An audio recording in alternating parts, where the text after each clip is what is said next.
commencer, un tiers-lieu n'a ni définition, ni recette, et c'est tant mieux.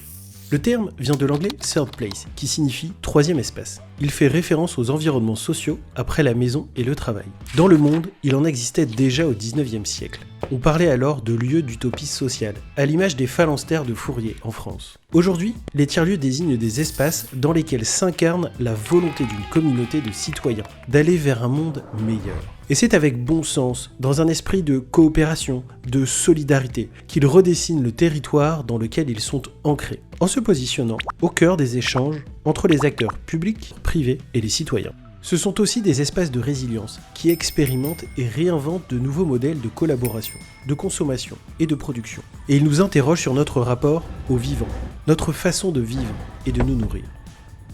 On retrouve dans l'ADN d'un tiers-lieu 3 grands principes. La mixité, c'est l'essence même d'un tiers-lieu. Parce qu'on peut tous apprendre des uns et des autres, et que l'on a tous quelque chose à apprendre ou à partager. L'autre devient une chance. Et ça, les tiers-lieux l'ont bien compris. La coopération.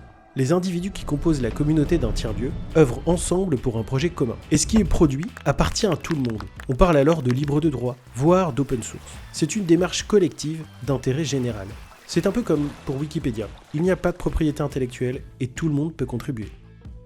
La démocratie ouverte ou démocratie contributive.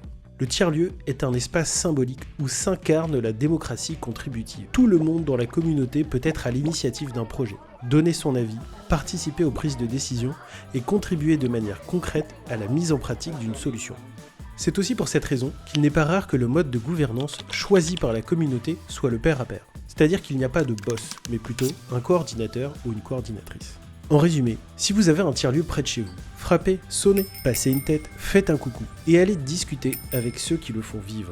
Ils arriveront peut-être à vous convaincre de participer à quelque chose d'exceptionnel.